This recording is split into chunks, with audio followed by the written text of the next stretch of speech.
కర్నూలు జిల్లా పత్తికొండ మండలం చిన్నహల్తి గ్రామంలో ఐసీఆర్పీ మారతమ్మ తన పొలంలో పండించిన కూరగాయలు పత్తికొండ ఎంఆర్ఓ ఆఫీసు నందు విక్రయించడానికి వచ్చి అక్కడున్న ప్రభుత్వ ఉద్యోగులు మరియు ప్రజలకు విక్రయించింది. మారతమ్మ మాట్లాడుతూ తన పొలంలో 20 సెంట్లు మాత్రమే ఎటువంటి కెమికల్స్ లేకుండా ఆర్గానిక్ పద్ధతులు కూరగాయలు మరియు ఆకుకూరలు పండిస్తున్నట్లు, వీటిని పంటకాలం ముల్లంగి 30 రోజులు, బీట్రూట్ 60 రోజులు, క్యారెట్ 90 రోజుల సమయం పడుతుందన్నారు. భూమిలో విత్తనాలు వేసే ముందు బీజామృతంతో విత్తశుద్ధి చేసేటప్పుడు, విత్తనాలు ఘనజీవంతో చల్లినప్పుడు కాషాయములతోనే స్ప్రే చేసి కెమికల్ లేకుండా ఆర్గానిక్ పద్ధతిలోనే ఆధునిక వ్యవసాయ పంటలు తీస్తున్నామని ఐసీఆర్పీ మారతమ్మ తెలిపారు.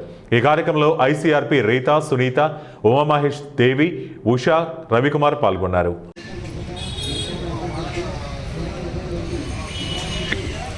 నమస్కారం అండి. నా పేరు మారతమ్మ. చిన్నగుర్తి గ్రామానికి దసరే సాంబీవోకి ఐసీఆర్పీగా పనిచేస్తున్నాను. పత్తికొండ మండలంలో ఈరోజు ఎంఆర్ఓ ఆఫీస్ నందు కాయగూరలు స్టాల్ ఏర్పాటు చేయడం జరిగింది. ప్రకృతి వ్యవసాయంలో పండించిన కూరగాయలు ఇవి. అయితే ముందుగా ఒక పొలంలో, నా సొంత పొలంలో ఏటీఎం మోడల్ వేసుకోవడం జరిగింది. అందులో 20 సెంట్లలో ముల్లంగి, బీట్రూట్, క్యారెట్. ముల్లంగి 30 రోజులు, బీట్రూట్ 60 రోజులు, క్యారెట్ 90 రోజులకు వస్తుంది. పక్కగా ఆకుకూరలు, తీగజాతి మొక్కలు, బార్డర్ కాపు, జొన్న కానీ మొక్కజొన్న కానీ ఏర్పాటు చేసుకుంటాం. ఆ ఏటీఎం మోడల్లో పండిన కూరగాయలు ఇవన్నీ సార్. ముందుగా బీజామృతంతో విత్తన శుద్ధి చేసుకొని, తర్వాత ఘనజీవామృతం వేసుకొని విత్తనాలు వేసేటప్పుడు ఘనజీవామృతం చల్లుకుంటాం సార్. ఘనజీవామృతం చల్లినాక కషాయాలతోనే స్ప్రే చేస్తాం. ఎలాంటి కెమికల్ లేకున్నట్లు ఆర్గానిక్ పద్ధతిలోనే ప్రకృతి వ్యవసాయం చేస్తున్నాం సార్.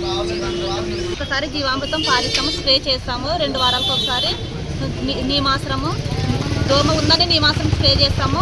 ఏదన్నా పచ్చ పురుగులు అలాంటివి ఉంటే పుల్లటి మజ్జిగతో స్ప్రే చేసుకున్న తర్వాత ఘనజీవామృతం పురుగు ఉధృత చూసుకొని కషాయాలు రెడీ చేసుకుంటాము. ముందుగా జీవామృతం పారించుకున్న తర్వాత కషాయాలు పురుగు ఉధృత చూసుకొని ఏ కషాయాలు వాడాలనేది నిర్ణయించుకొని ఆ కషాయాలు యూజ్ చేస్తాం సార్.